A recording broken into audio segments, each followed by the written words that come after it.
May tindahan ka ba at malakas kang bumenta? Pero ngayon nagtataka ka, bakit laging ubos ang paninda mo pero wala kang pera? Nasaan napunta ang benta ng tindahan mo? Mga kasari, nangyari na rin yan kay Ate Tintin. Kaya yan ang pag-uusapan natin, mag-real talk tayo. Pero bago yan, syempre sisi, pindutin mo na ang subscribe button na yan at tara na, magchismisan tayo. So ito, simpleng usapan lang mga kasari, magre-remind lang si Ate Tintin sa mga datihan ng may tindahan para makatulong na huwag ninyong maranasan ang nangyari sa akin noon. At syempre pa sa mga nakakaranas nito ngayon, sisi, magre-remind pa rin si Ate Tintin na sana makagawa ka ng paraan, makahanap ka ng idea para muling maibangon ang iyong tindahan. At sa mga magsisimula pa lang ng tindahan, sana mapanood mo ito simula sa umpisa hanggang katapusan dahil magkakaroon ka ng idea para hindi mo ito tularan. Yung aking naranasan mga kasari, talaga naman yung aking tindahan ay muntik ng lumubog. Wala akong pera, paubos na rin ang aking paninda kasi si Ate Tintin dukot ng dukot at hindi nagsusuli sa kanyang tindahan. Ganyan mga kasari, hindi ako mag-plastic sa inyo. Yes, totoo yan, nangyari yan sa akin. At syempre, pinagpapasalamat ko na muli akong nakabangon. Sa totoo lang mga kasari, nung unang nagtindahan ako, unang buwan, pangalawa, tatlo, apat, going smooth. Talagang strong na strong ang tindahan ni Ate Tintin at nakikita ko talaga na lumago na yung tindahan ko. Kaya lang, may isang pagkakamali na masyado kasi ako naging confident, di ba? Hindi ko na pinapansin yung aking tindahan kasi sa tingin ko malakas naman akong kumita, maayos naman yung kitaan. Yung time na yun, yung anak ko ay nag-a-apply ng trabaho, panay hingi ng pera sa akin. So, sidukot ako ng sidukot. Hindi ko pinapansin kung ano yung mga nangyayari sa aking tindahan kasi ang napapansin ko lang ay malakas talaga yung bintahan. Maraming namimili, malaki yung sales. Yung naitatala ko sa aking notebook ay malaki yung sales kasi si Ate Tintin ay araw-araw na nagtatala ng sales. So, tinitingnan ko, malalaki yung sales ko. Pero, pagka maglilista na ako ng bibilhin ko, bakit short ako sa pera? So, doon na ako nag-umpisa. Parang nakakaramdam na ako na bakit ganun. Dapat malaki yung sales ko na naitatala. Dapat malaki yung pera na hawak ko. Pero kabaliktaran, malaki yung natatala ko na sales sa aking notebook. Pero wala na akong pera. So, doon na ako nag-isip mga kasari. Kaya nung mapansin ko na halos wala ng laman yung aking tindahan, parang bigla akong nagulat. Kayo ba? Ganyan din ba kayo? Yung hindi mo kasi pinapansin kasi nga, di ba, medyo malakas ang bintahan. Nung time na yun talaga mga kasari, aminado ako malakas ang bintahan. Tapos, syempre, medyo bago pa yung tindahan mo. Tapos, yung mga customer mo, talagang pag bumibili sa'yo, malakihan. So, ganyan yung aking pakiramdam.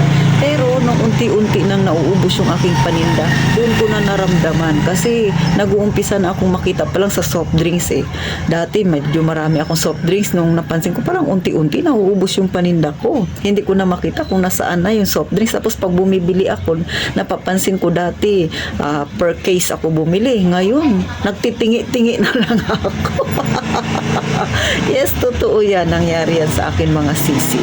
Tapos dati yung mantika pag bumibili ako, tali-tali siya. Ngayon napapansin ko, tingi-tingi na lang, mga ilang peraso na lang para mayroon lang akong mailaman.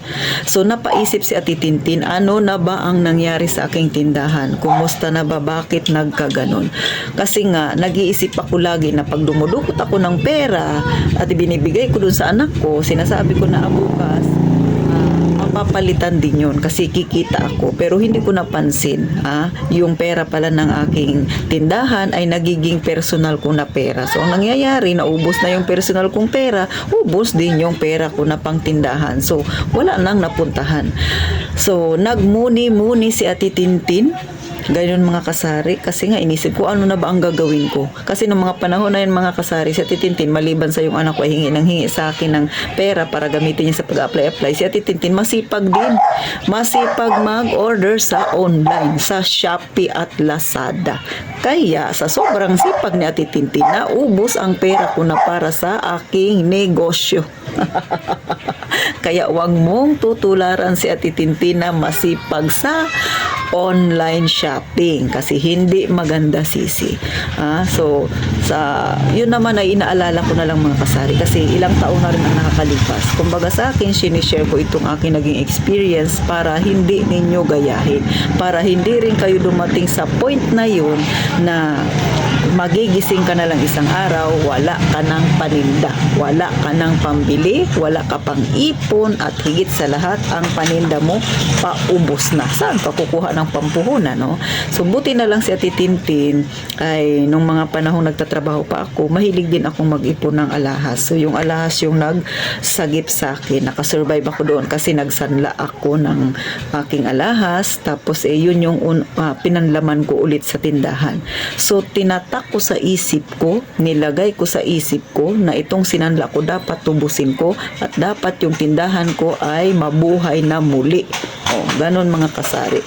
So, paglipas ng mga ilang buwan, nakikita ko na unti-unting bumabalik sa dati. So, tinandaan ko yun. Aral sa akin yun. Kaya kayo mga kasari, pagka nakaka-experience kayo ng ganyan, kailangan gumising kayo hanggat hindi pa huli. Gumawa ng paraan para kahit papano maibalik mo ang dating sigla ng tindahan mo. At syempre, tandaan mo ang aral na yan para hindi na muling maulit sa'yo.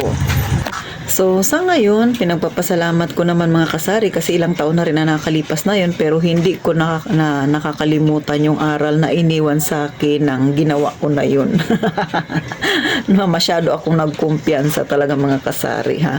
Kaya pag ikaw, hihiram ka ng pera sa iyong tindahan, palitan mo. Pag kukuha ka ng paninda dyan sa tindahan mo, bayaran mo. O kahit na sabihin natin na hindi mo bayaran yung tubo, sabihin natin kumuha ka ng sardinas, ang sardinas na benta mo ay tag 30, ang puhunan mo ay 25, kahit bayaran mo na lang ang 25. Wag mo lang kukunin lahat. Kahit yung puhunan na lang ang bayaran mo para may pambili ka ulit ng puhunan o item na paninda mo mga kasari. Kasi yun ang mahalaga. So ako, hindi ko naman ina-advise na dapat ganun ang gawin mo sa tindahan mo. Siyempre, paano ka magkakatubo kung hindi mo rin binabayaran yung interest na pinapatong mo sa paninda mo? Pero kung talagang wala kang choice, dahil nga siyempre marami rin tayong bayarin, kung hindi mo talaga mababayaran agad-agad, kahit yung puhunan maibalik mo. Mga kasari, para lang hindi maubos ang puhunan mo. Yun naman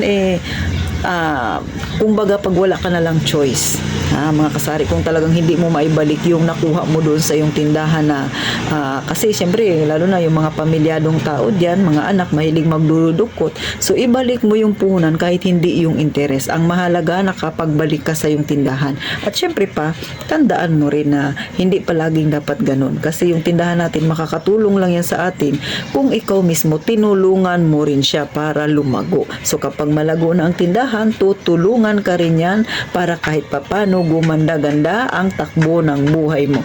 So hanggang dyan na lang mga kasari ang simpleng kwentuhan natin. Sana yung iba dyan ay makakuha ng tips at sana ay huwag ninyong maranasan ang nangyari kay Ate Tintin na maraming ang benta pero wala namang pera. So good luck sa ating lahat, sa mga baguhan pala sa pagtitindahan. Sana magpatuloy ka at sana maging inspirasyon mo itong ganitong mga karanasan ng mga nag-share at sana makakuha ka ng idea at huwag kang dumating sa point na maranasan mo ang naranasan ni Ate Tintin. So paano mga kasari, sana magkita tayo sa susunod na vlog ni Ate Tintin. Huwag kalimutan mag-subscribe sisi at mag-iwan na rin ng like at syempre pa, gaya ng palagi kong sinasabi, mag-iingat tayong lahat palagi mga kasari.